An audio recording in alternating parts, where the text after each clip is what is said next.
30 मार्च 2014 गाज़ीपुर उत्तर प्रदेश के रहने वाले परेश नाथ सिंह की 37 साल की बेटी, जो कि इकबालपुर कोलकाता में अपनी 2 बेटियों के साथ रहती थी, अचानक से गायब हो जाती है। 2 दिनों से परेश और उसके पूरे परिवार की पुष्पा और उसकी दोनों बेटियों से कोई बात नहीं हो पाई थी, जिससे परेशान होकर परेश नाथ सिंह ने गाज़ीपुर पुलिस के पास एक मिसिंग पर्सन्स रिपोर्ट लिखवाई, जिसके बाद गाज़ीपुर पुलिस ने फॉलोअप के लिए केस को कोलकाता के इकबालपुर पुलिस स्टेशन में फॉरवर्ड कर दिया। और अगले दिन 31 मार्च को जब पुष्पा के भाई और रिलेटिव्स इकबालपुर किसी लीड की उम्मीद में पहुंचते हैं, तो उन्हें पुलिस ये बताती है कि उनकी 37 साल की विधवा बेटी पुष्पा अपनी दोनों बेटियों को लेकर अपने लवर के साथ भाग गई है। पर उसके गायब होने के 13 दिनों के बाद ऐसा खुलासा होता है जिससे उस वक्त पूरे कोलकाता शहर में सनसनी फैल गई थी।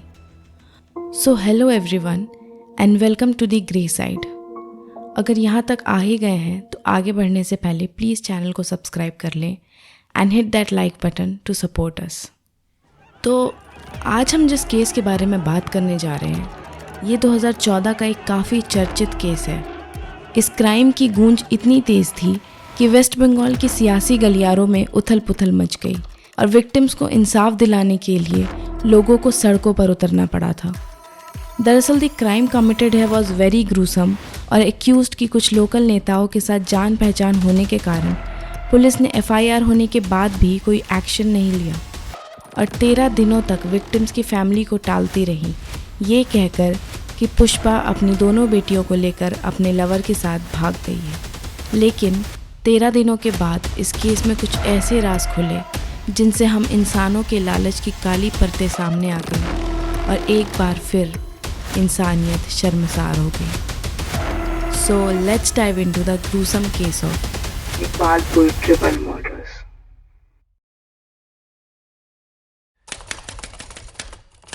पुष्पा सिंह यूपी के गाज़ीपुर की रहने वाली थी और कुछ सालों से अपनी दोनों बेटियों प्रदीप्ति सिंह और आराधना सिंह के साथ इकबालपुर में एक फ्लैट लेकर रहती थी। पुष्पा के हस्बैंड की मौत कुछ साल पहले ही एक एक्सीडेंट में हो गई थी। हमें इसका एग्जैक्ट रीज़न तो नहीं पता, पर इतना तो पता है कि उनकी मौत के कंपनसेशन का एक बहुत बड़ा अमाउंट पुष्पा को मिला था, जो कि लगभग 65 लाख रुपए थे। परिवार वालों के अनुसार पुष्पा एक बहुत ही सुलझी हुई महिला थी और वो बस अपनी बेटियों को अच्छी एजुकेशन और अच्छी लाइफ देना चाहती थी। इसलिए कंपनसेशन अमाउंट से उन्होंने इकबालपुर में एक फ्लैट खरीद लिया था और अपनी दोनों बेटियों को केंद्रीय विद्यालय में पढ़ा रही थी। गायब होने से एक दिन पहले ही यानी 28 मार्च को ही पुष्पा स्कूल गई थी अपनी बेटियों का रिपोर्ट कार्ड लेने, जिसमें ये पता चला कि प्रदीप्ति क्लास 10th और आराधना 8th में प्रमोट हो गई है। ये फैमिली के लिए एक बहुत ही खुशी का पल था, पर उन्हें क्या पता था कि एक राक्षस उनके सपनों के आशियाने पर घात लगाकर बैठा है, जिसकी कीमत उस परिवार को अपनी जान देकर चुकानी पड़ी। दरअसल हस्बैंड की डेथ के बाद पुष्पा डेस्परेटली एक फ्लैट ढूंढ रही थी, पर उन्हें कोई सही डीलर नहीं मिल रहा था। तभी उनकी मुलाकात इकबालपुर में रहने वाले मोहम्मद सिकंदर से हुई। सिकंदर ने पुष्पा को एक फ्लैट रेंट पे दिया और बाद में बाई बैक एग्रीमेंट का ऑफर भी दिया। डील ये थी कि पुष्पा 21 लाख रुपए में पूरा फ्लैट खरीद लेगी, जिसमें से 13 लाख रुपए एडवांस देकर पुष्पा अपनी बेटियों के साथ उस फ्लैट में शिफ्ट हो गई। ये एक सेमी लीगल एग्रीमेंट था। सब काफ़ी अच्छा चल रहा था और सिकंदर और पुष्पा के बीच काफ़ी अच्छा ट्रस्ट भी बिल्डअप हो गया था। पर पुष्पा को क्या पता था कि उसने अपनी बेटियों की ज़िंदगी के साथ काफ़ी गलत इंसान पर भरोसा कर लिया है। कुछ महीने तो ये लोग सुकून से फ्लैट में रहते हैं, पर फिर पुष्पा को ये पता चलता है कि उस फ्लैट की एक्चुअल मार्केट वैल्यू 27 से 30 लाख रुपए तक हो गई है।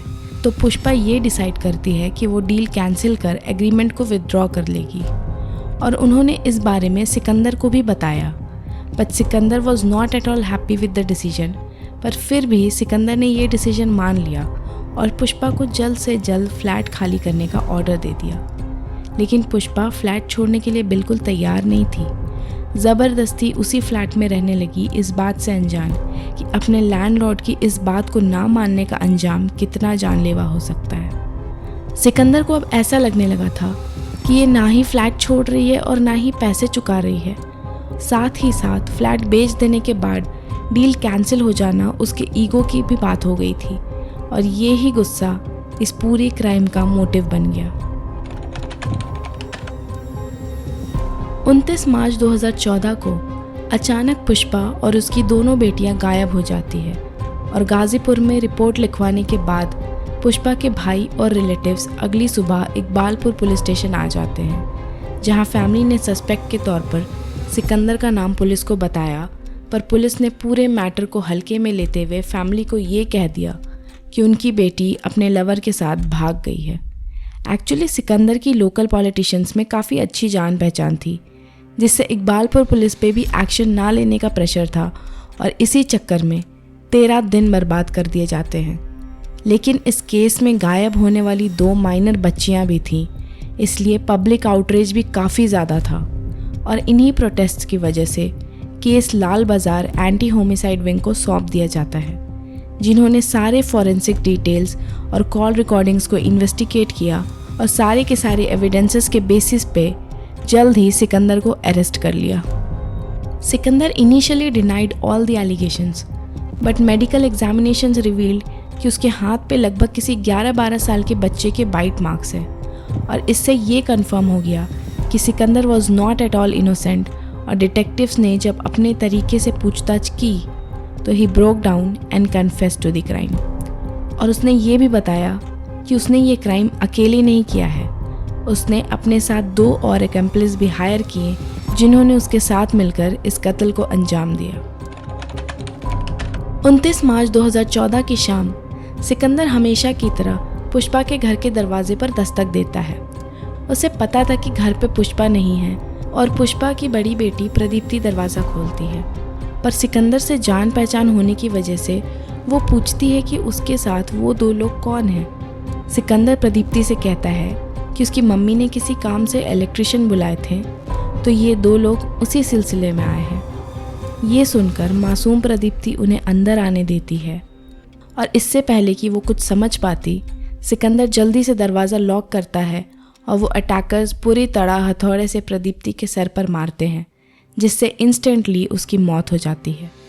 ये सब देखकर आराधना अपने रूम की तरफ भागती है और रूम का दरवाज़ा लॉक करने की कोशिश करती है। उसी स्ट्रगल में आराधना सिकंदर के हाथ में भी बाइट कर लेती है, बट इवेंचुअली अटैकर्स उसे ओवरपावर कर लेते हैं और उसके सर पे भी ब्रूटली हथौड़े से अटैक करते हैं, जिससे आराधना की भी मौत तुरंत हो जाती है।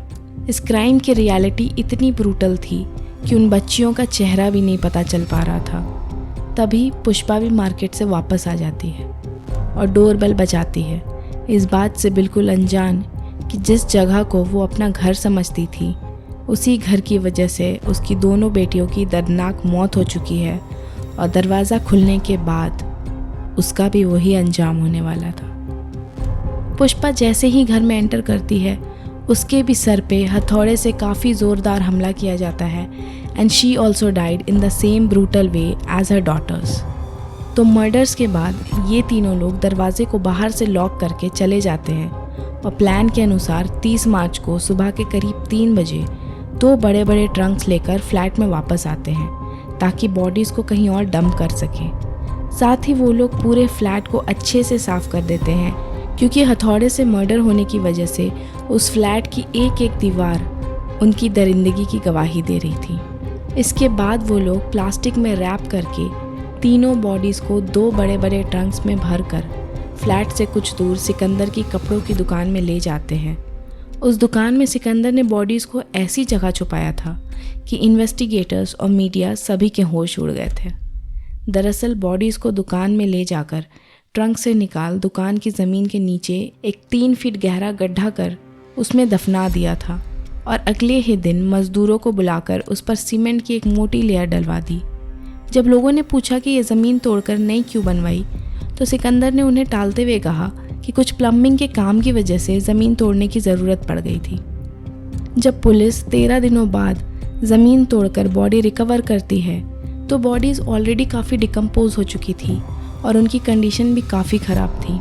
13 अप्रैल 2014 को फाइनली बॉडीज़ डिस्कवर करने के बाद मोहम्मद सिकंदर और उसके दोनों पार्टनर्स जो कि माइनर थे उनको अरेस्ट कर रिमांड में भेज दिया जाता है। फिर जुलाई 2014 में पुलिस एक डिटेल चार्जशीट फाइल करती है जिसमें सिकंदर के साथ और भी 6 एक्यूज्ड का नाम था और उन पर आईपीसी के कई सारे सेक्शंस लगाए गए थे। और आज 2025 में जब हम इस वीडियो को रिकॉर्ड कर रहे हैं, अब तक इस केस में एज सच कोई खास डेवलपमेंट नहीं हुई है और ये case one of Kolkata's most gruesome murders में से माना जाता है। एंड पुष्पा, प्रदीप्ति, आराधना के सोल्स आज भी इंसाफ मिलने का इंतज़ार कर रहे हैं। After 10 years, पुष्पा's family has also lost all hopes. This thing just shatters me कि कैसे कुछ लोगों के लिए पैसों की कीमत किसी बच्चे की जान से भी ज़्यादा हो जाती है। और इस केस में सिकंदर ने मर्डर का ऐसा तरीका चुना था जिससे दर्दनाक और कुछ नहीं हो सकता। He was not a man. He was not at all a man. और जो व्यक्ति बच्चों की जान इतने ब्रूटल तरीके से ले सकता है वो इंसान तो बिल्कुल नहीं हो सकता। So that's it for today's case. आप इस केस के बारे में क्या सोचते हैं, हमें अपनी व्यूज़ और ओपिनियंस कमेंट सेक्शन में ज़रूर बताएं। तब तक के लिए अलविदा और वीडियो पूरा देखने के लिए धन्यवाद।